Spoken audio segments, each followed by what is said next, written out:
Hi friends, சுட சுட வெண்பொங்கல் recipe ரொம்பவே டேஸ்ட்டாக ரொம்ப சிம்பிளாக ஹோட்டல் ஸ்டைல்லையே எப்படி செய்கிறதுன்னு பார்க்கலாம். வீடியோக்குள்ளே போகிறதுக்கு முன்னாடி சேனலை மறக்காமல் சப்ஸ்கிரைப் பண்ணிவிடுங்க. அப்படியே பக்கத்தில் இருக்க பெல் பட்டனையும் கிளிக் பண்ணிவிடுங்க. வாங்க பொங்கல் எப்படி செய்கிறதுன்னு பார்க்கலாம். நான் வந்து 3/4 கப் அளவு பச்சரிசி, 1/4 கப் அளவு பாசிப்பருப்பு எடுத்திருக்கேன். இந்த ரேஷியோவில் இருந்தால் தான் பொங்கல் டேஸ்ட்டாக இருக்கும். இதை வந்து எடுத்துகிட்டு நல்லா வாஷ் பண்ணிவிட்டு ஒரு அரை மணி நேரம் ஊற வச்சுட்டு குக்கரில் சேர்த்துக்கலாம். இது கூட 4 கப் அளவு தண்ணி சேர்த்துக்கலாம். அரிசியும் பருப்பும் சேர்த்து 1 கப் சேர்த்துருக்கோம். 1 கப்புக்கு 4 கப் அளவு தண்ணி சேர்த்துட்டா தான் பொங்கல் நல்லா குழஞ்சி வரும். இப்போ இந்த சாதத்துக்கு தேவையான உப்பு சேர்த்துக்கலாம். நான் 1½ ஸ்பூன் அளவு சேர்த்துருக்கேன். நீங்கள் உங்கள் டேஸ்ட்டுக்கு ஏற்ற மாதிரி சேர்த்துக்கோங்க. இப்போ குக்கர் மூடி போட்டுட்டு 4லேருந்து 5 விசில் வரைக்கும் விட்டு எடுத்துக்கலாம். அப்போ தான் நல்லா சாதம் குழஞ்சி வரும்.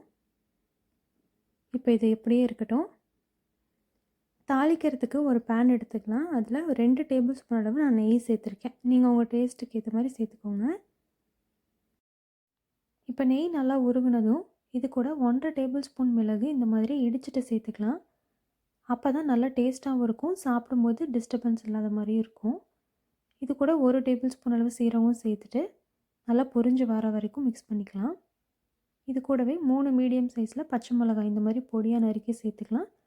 கூடவே சின்ன துண்டு இஞ்சியும் பொடியாக நறுக்கி சேர்த்துக்கலாம்.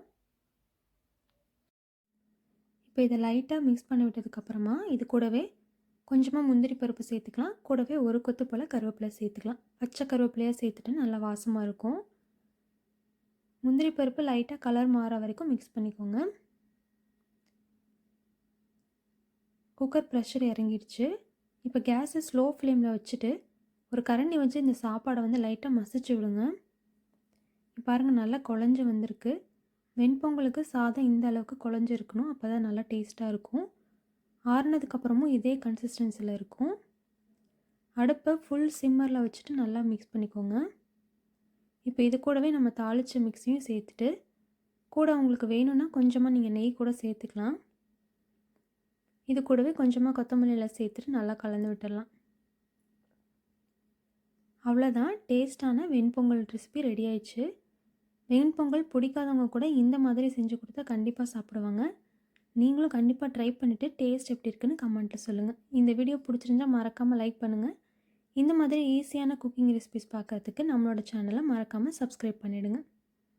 சுட சுட வெண்பொங்கல் கூடவே முருங்கைக்காய் சாம்பார், இது கூடவே தேங்காய் சட்னியும் நல்லாயிருக்கும்.